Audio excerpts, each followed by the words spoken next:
Hi friends, welcome to Sumi Mufas tasty kitchen. ഉപ്പിലിട്ടത് കഴിക്കാൻ ഇഷ്ടമില്ലാത്ത ആരും തന്നെ ഉണ്ടാവില്ല അല്ലേ? അപ്പോൾ ദിവസങ്ങളോളൊന്നും ഉപ്പിലിട്ട് വെക്കേണ്ട, വെറും 2 മണിക്കൂർ കൊണ്ട് തന്നെ നമുക്ക് ഉപ്പിലിട്ടത് തയ്യാറാക്കാം കേട്ടോ. ഇവിടെ വീട്ടിലെ മോന് ഒരുപാട് ഇഷ്ടമാണ് ഉപ്പിലിട്ട സാധനങ്ങൾ. അപ്പോൾ ഇക്ക മാർക്കറ്റിൽ പോയപ്പോൾ കുറച്ച് 1/2 കിലോ അത്രയും മേടിച്ചോളൂ, പച്ചനെല്ലിക്ക മേടിച്ചുകൊണ്ട് വന്നിട്ടുണ്ട്. അപ്പോൾ അത് ഇതുപോലെ നന്നായിട്ട് കഴുകി നന്നായിട്ട് വരഞ്ഞ്, ഒരു നെല്ലിക്കയിൽ ഒരു 3-4 വരെയെങ്കിലും വരഞ്ഞിട്ട് നമുക്കത് കല്ലുപ്പും കാന്താരി, എരിവ് കുറച്ച് മതി എന്നുള്ളതുകൊണ്ട് കുറച്ച് കാന്താരിയെ ഞാൻ എടുത്തിട്ടുള്ളൂ. എന്നിട്ട് വെള്ളം മൊത്തം ഊറ്റി കളഞ്ഞിട്ട് നമുക്ക് അതിലേക്ക് ഇട്ട് കൊടുക്കാം. എന്നിട്ട് നമ്മുടെ പെട്ടെന്ന് തയ്യാറാവാനുള്ള ഒരു ടെക്നിക്കാണ്.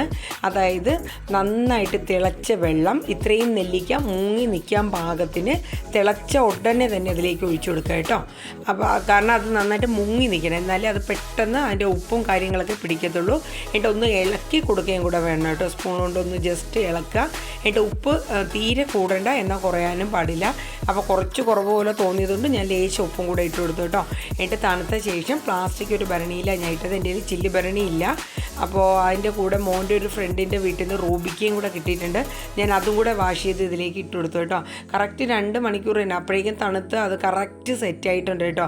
അപ്പോൾ എന്ത് എളുപ്പത്തിനാണ് നമ്മൾ ഉപ്പിലിട്ടേന്ന് നോക്കി.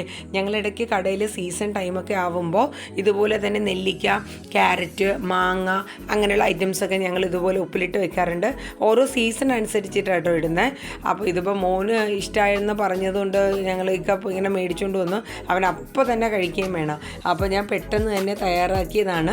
അപ്പോൾ ചില്ല് ഭരണി ഉണ്ടെങ്കിൽ കുറച്ചും കൂടെ ബെറ്ററാണ്, അതിലേക്ക് ഒഴിച്ച് ഡയറക്റ്റ് തന്നെ നമുക്ക് ചെയ്യാം.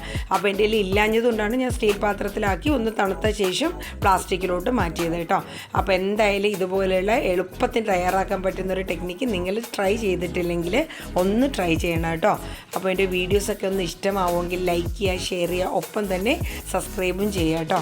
അപ്പോൾ വേറെ എന്തൊക്കെയാണ്, വേറെ നല്ല നല്ല വിശേഷങ്ങളാണ്. അടുത്ത നല്ല വീഡിയോസുമായിട്ട് നമുക്ക് വീണ്ടും കാണാം. Tata, bye bye.